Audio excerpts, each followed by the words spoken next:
Trump stood in the Oval Office yesterday and said 7 words that should have stopped the world. Other presidents looked at this for 60 years. It looks like I will be the one that does it. He was talking about Cuba, the country 90 miles from Florida that has been communist since 1959. The country that just had its former president Raul Castro indicted by the United States Department of Justice on murder charges. The country that is now blacking out for 22 hours a day. The country that just bought 300 military drones from Russia and Iran. And the country whose President Miguel Diaz-Canel warned this week that a United States military assault would cause a bloodbath with incalculable consequences. Trump already invaded Venezuela in January. He already went to war with Iran in February. And now, on May 22, 2026, he is pointing at Cuba, 90 miles away, and saying he will be happy to do it. America is not watching. America should be watching. Because this playbook has been used before, and it always ends the same way. Let me tell you exactly why this moment is more dangerous than it looks. Because the coverage of this story is treating Trump's Cuba comments like political theater, like bravado, like a president saying something provocative for the cameras. But that is exactly what people said about Venezuela before January 3, 2026, when United States Special Operations Forces captured Nicolas Maduro and flew him to Miami in handcuffs. That is exactly what people said about Iran before February 28, 2026, when American and Israeli jets struck Tehran and changed the Middle East forever. The pattern is not a coincidence. The pattern is a strategy. And the strategy has 3 steps that Trump has now executed twice in a row with terrifying consistency. Step 1. Indict the leader. Step 2. Impose a blockade. Step 3. Send in the military. Maduro was indicted. Venezuela was blockaded. Maduro was captured. Raul Castro was indicted on May 20, 2026. Cuba has been under a fuel blockade since January, and Trump just told reporters he would be happy to intervene militarily. That is not theater. That is a checklist, and 2 out of 3 boxes are already checked. Let me give you the full context, because to understand what is happening with Cuba right now, you need to understand the history between the United States and this island that goes back more than a century. Cuba and America have one of the most complicated and tortured relationships in the history of the Western Hemisphere. Cuba sits 90 miles from the coast of Florida. In 1898, the United States helped liberate Cuba from Spanish colonial rule during the Spanish-American War. But liberation quickly turned into domination. America essentially controlled Cuba's economy and politics for the first half of the 20th century, propping up corrupt governments, protecting American business interests, treating the island as a strategic asset rather than a sovereign nation. The Platt Amendment of 1901 gave the United States the legal right to intervene in Cuban affairs whenever it deemed necessary. American companies owned Cuba's sugar industry, its railroads, its utilities, its hotels and casinos. The American mafia ran Havana's nightlife with the blessing of the Batista government. Cuba was an American playground, and the Cuban people knew it. That history of humiliation and exploitation is the fuel that powered Fidel Castro's revolution. It is the emotional foundation that has kept the Cuban government in power through 63 years of American sanctions and pressure. Because even Cubans who despise their government understand that America's interest in Cuba has never been about Cuban freedom. It has always been about American strategic and economic interests. Understanding that history is essential to understanding why a Cuba intervention in 2026 would not be the clean, quick liberation that Trump supporters are promising. That history of American domination is exactly what made Fidel Castro's 1959 revolution so explosively popular among ordinary Cubans. When Castro and his guerrilla forces swept Fulgencio Batista's American-backed government from power on January 1, 1959, millions of Cubans celebrated in the streets. They were not just celebrating the end of one government, they were celebrating what they believed was the end of 60 years of American interference in their lives. Castro was not just a political leader to most Cubans in 1959. He was a symbol of national dignity, of sovereignty, of the right to determine their own future without Washington's permission. That emotional reality has never disappeared, even after 63 years of economic failure and political repression. And it is the single most important factor that any American military planner must account for when gaming out what happens if American forces land on Cuban soil. What followed Castro's revolution is one of the most consequential chapters of the entire Cold War. Castro declared Cuba a socialist state. He nationalized American companies worth billions of dollars. He aligned Cuba with the Soviet Union, and the United States responded with an economic embargo that has lasted for more than 60 years. The longest economic blockade in modern history, imposed by one nation against another. In April 1961, the CIA organized and funded an invasion of Cuba by 1,500 Cuban exiles at a beach called the Bay of Pigs. The invasion was a catastrophic failure. Castro's forces crushed the exile army within 72 hours. 1,200 invaders were captured. The United States was humiliated globally, and Castro used the failed invasion as proof of everything he had been telling the Cuban people about American intentions. Then came October 1962 and the Cuban Missile Crisis, 13 days when the world came closer to nuclear war than at any point in history. Soviet nuclear missiles were installed in Cuba, pointed at American cities. Kennedy and Khrushchev negotiated back from the brink. The missiles were removed. But the fundamental tension between Washington and Havana never resolved. It simply froze for 63 years. Until Donald Trump decided that frozen conflicts are no longer acceptable. Let me walk you through the specific sequence of events that has brought us to this exact moment in May 2026, because every step in this sequence was deliberate and calculated from day one of Trump's second term. In January 2026, Trump signed Executive Order 14380, declaring a national emergency and imposing tariffs on any country that supplies oil to Cuba. That executive order is a de facto blockade more comprehensive than anything imposed on Cuba since the Cuban Missile Crisis. Countries that want to sell oil to Cuba now face American sanctions on their own exports to the United States. The result has been catastrophic for ordinary Cubans. Power outages in Havana stretch to 22 hours a day. Garbage piles on the streets because the trucks have no fuel to run. Hospitals struggle to maintain basic services. Children go to school in darkness. The tourist trade that was Cuba's last reliable source of hard currency has dried up as the energy crisis makes the island increasingly inhospitable to visitors.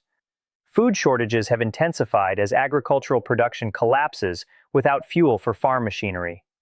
Trump officials have openly called Cuba a failed state, and Secretary of State Marco Rubio, whose parents fled Cuba as immigrants, and who has spent his entire political career calling for regime change in Havana, stepped forward this week and offered Cuba $100 million in aid. Not as an act of generosity, as a demonstration to the Cuban people that America is not their enemy. Their government is. That distinction is the information warfare component of a regime change operation.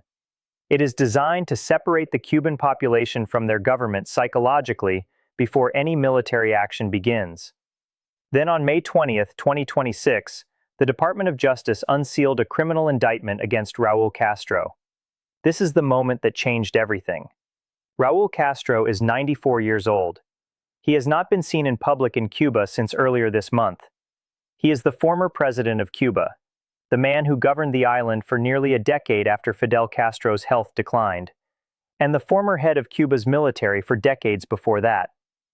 The charges are based on an incident from February 24, 1996, 30 years ago, when Cuban MiG fighter jets shot down two civilian planes operated by Brothers to the Rescue, a Miami-based humanitarian organization founded by Cuban exile José Basulto that flew missions over the Florida Straits looking for Cuban refugees attempting the dangerous crossing to America.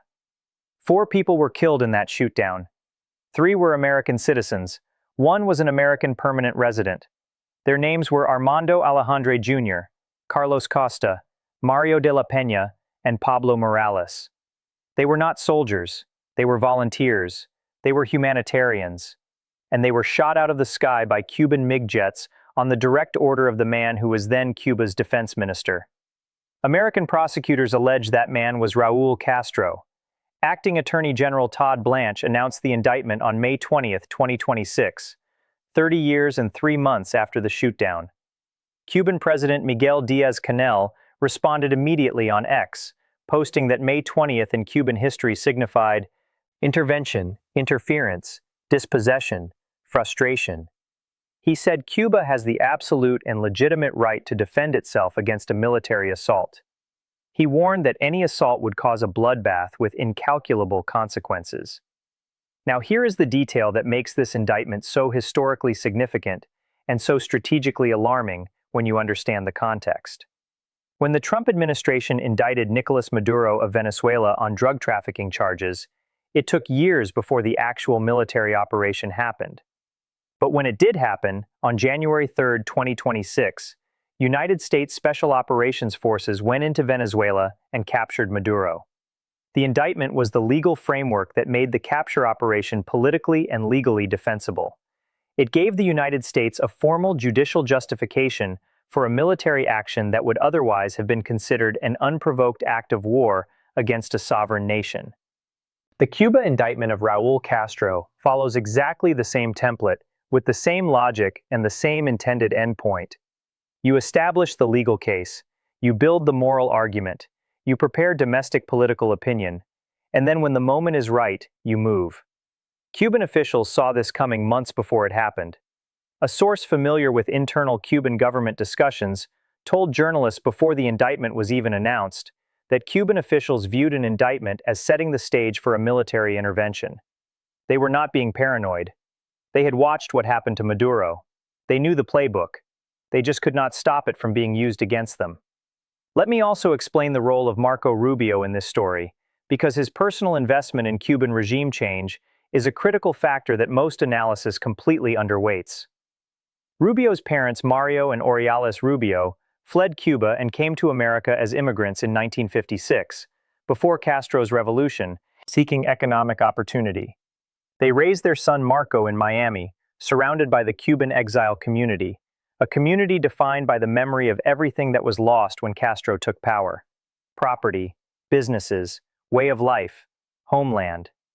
For Miami's Cuban exile community, regime change in Cuba is not a foreign policy preference. It is a personal and generational obsession. It is the defining political commitment of their community's identity. Rubio grew up inside that community. He was shaped by it. He entered politics through it.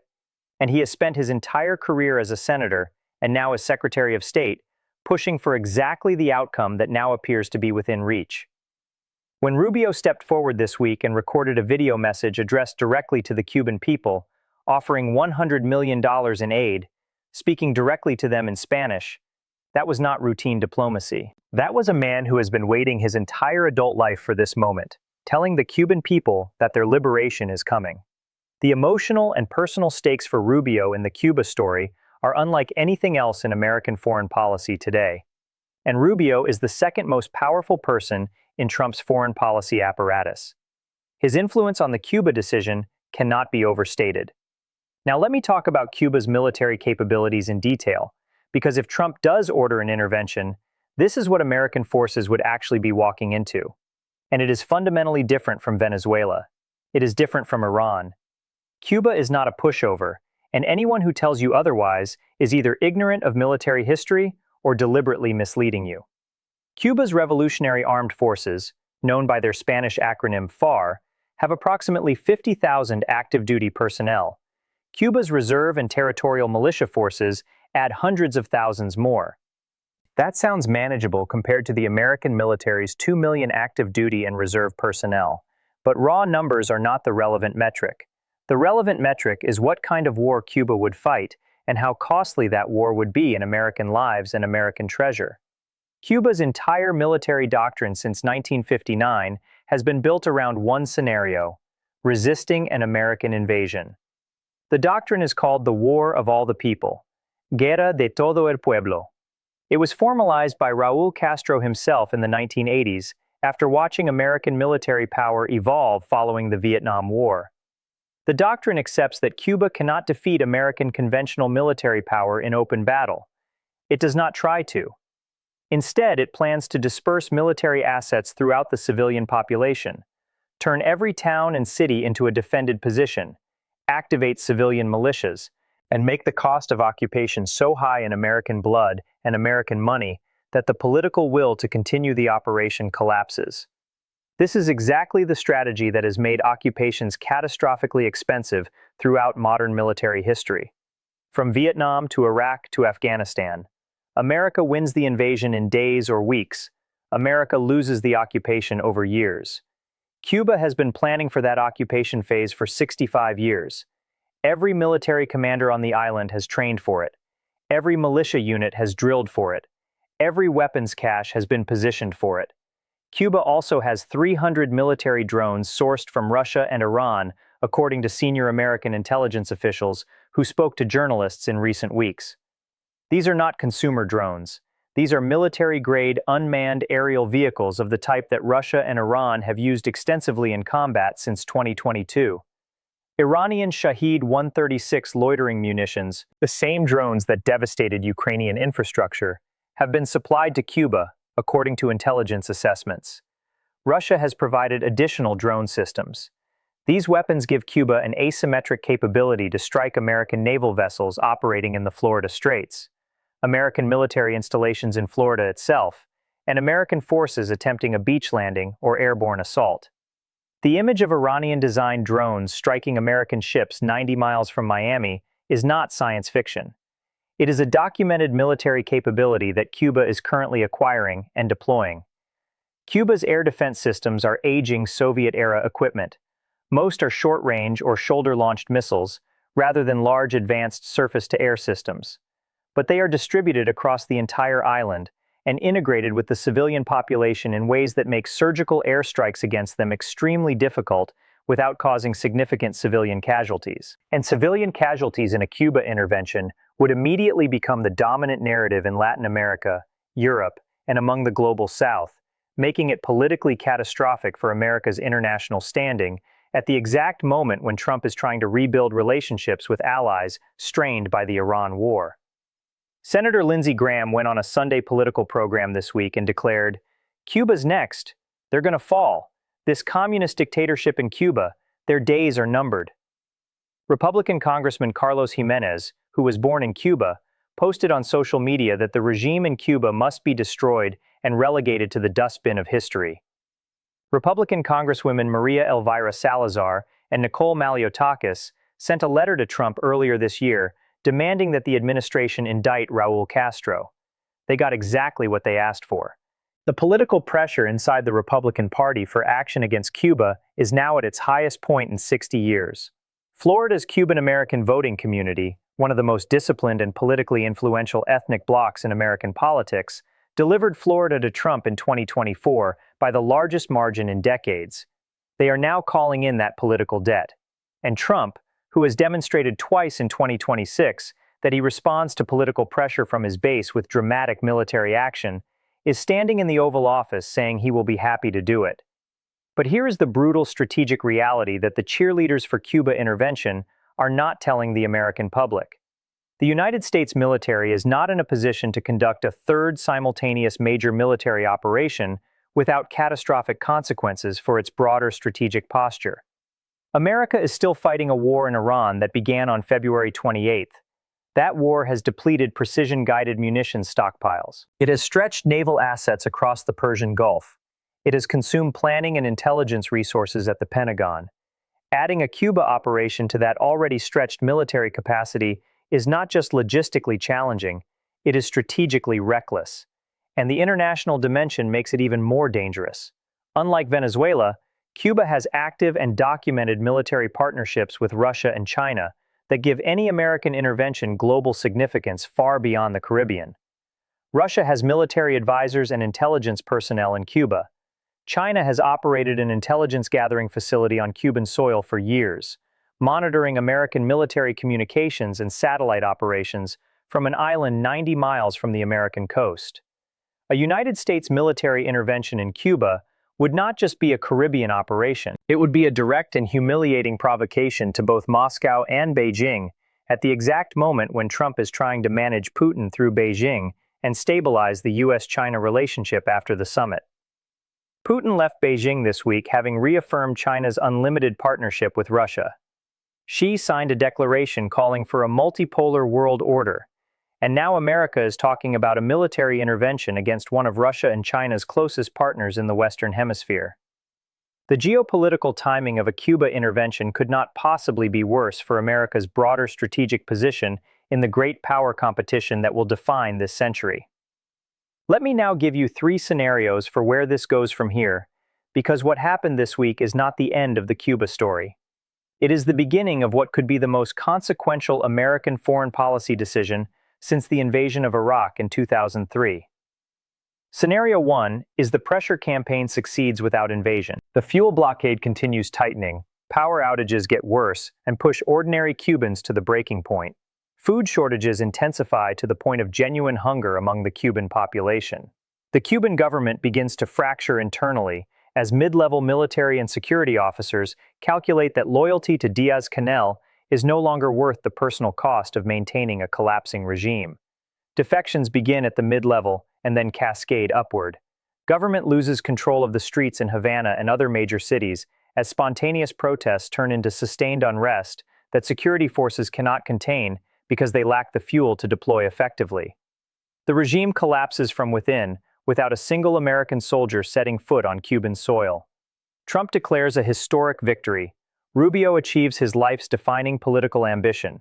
The Cuban-American community in Florida celebrates the liberation they have been waiting for across 3 generations. And America gets to tell the world that it achieved regime change through economic pressure and popular uprising without the casualties and international condemnation of a military invasion. This is the best-case scenario for the administration. It requires the Cuban regime to be far weaker internally than it appears from the outside, and it requires the Cuban population, exhausted and hungry as they are, to risk everything by rising up against a security state that has been suppressing dissent for 63 years. It is possible, it is not guaranteed. Scenario 2 is a limited special operations strike modeled on the Venezuela operation.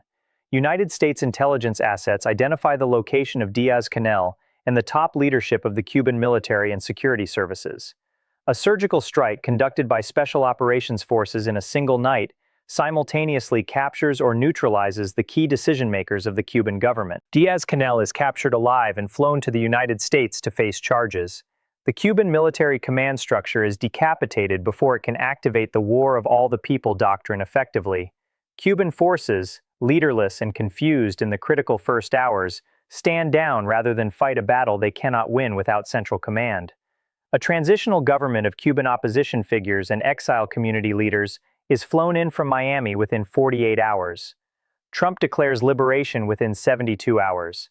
The operation is presented to the world as a rescue mission for a people suffering under a communist dictatorship, not an invasion of a sovereign nation. Russia and China issue fierce condemnations at the United Nations, but neither takes military action because neither wants a direct military confrontation with the United States over Cuba.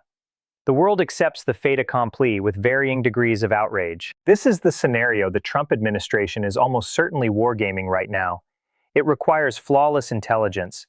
It requires everything to go perfectly in the first 12 hours. It requires the Cuban military to fracture immediately rather than fight. And it requires Russia and China to accept the loss of their Caribbean partner without responding in ways that escalate the broader great power competition at the worst possible moment. Scenario 3 is the nightmare that nobody in the administration wants to say out loud, but every serious military analyst is privately calculating. American forces go in, and Cuba fights back with the full ferocity of a population that has been told its entire life that this moment would come. The war of all the people doctrine activates not as theory, but as reality. Urban warfare in Havana's dense neighborhoods turns every street corner into a kill zone. Militia forces that have drilled for this scenario for decades melt into the civilian population and conduct asymmetric attacks that make it impossible to distinguish combatants from non-combatants. American casualties mount in ways that shock and horrify a country that was told this would be quick and clean. Iranian-designed drones strike American naval vessels in the Florida Straits and American military installations in Florida itself, bringing the war to American soil for the first time since September 11, 2001. Russia responds to the intervention by increasing military support flowing to Cuba through third-party channels and using the crisis as justification for new and aggressive military moves in Ukraine and the Baltic states. China uses the moment of American military distraction and political turmoil to conduct unprecedented military exercises around Taiwan, that go further than any previous exercises. Iran uses the American military's overextension to press its position at the Strait of Hormuz and threaten to close it completely once again. And suddenly, the United States finds itself managing 4 simultaneous military crises: Iran, Cuba, Taiwan pressure, and an emboldened Russia in Europe. No military on Earth, not even the United States military, can sustain that combination simultaneously without breaking something fundamental about its capacity to project power globally. Here is my honest and final assessment, and I will not soften a single word of it. What Trump is doing with Cuba follows a pattern that has worked twice in 2026. The playbook is real. The indictment has been filed. The blockade is in place. The public statements from Trump and Rubio and Graham are the political preparation for what comes next. But Cuba in 2026 is not Venezuela in 2026. The guerrilla resistance doctrine is real and has been prepared for 65 years. The drone capabilities sourced from Russia and Iran are real and documented. The Russia and China partnerships that give Cuba strategic depth beyond its own military capacity are real and were just reaffirmed in Beijing this week when Putin and Xi signed their unlimited partnership declaration. And the American military's capacity to absorb a third simultaneous war is not unlimited. The greatest risk in Cuba is not that America fails to win the invasion. America would win the invasion. The greatest risk is that America wins the invasion and then spends the next decade losing the occupation while its global strategic position erodes, its alliances strain under the weight of endless military operations, and China quietly uses every year of American distraction to advance its position across Asia and the Pacific. Trump is making a decision that could define not just his presidency, but the trajectory of American power for a generation. And he is making it from the Oval Office in May 2026 with a smile, telling reporters he will be happy to do it. So let me ask you this directly, and I want your honest answer in the comments right now. Do you believe Trump is about to invade Cuba? And if he does, will it be the quick liberation his supporters are promising, or the catastrophic quagmire his critics are warning about? Because the answer to that question will define American foreign policy for the next decade. This is the most important question in the Western Hemisphere today. Drop your answer below right now. I read every single comment and I want to know exactly what you think. If you are watching this and you are not yet subscribed, hit that button immediately and turn on the notification bell. This story is moving by the hour. The indictment has been filed. The blockade is choking Cuba right now. Trump has said publicly he will be happy to do it. The next move could come any day, any week, and when it does, you need to already be here waiting for the full breakdown.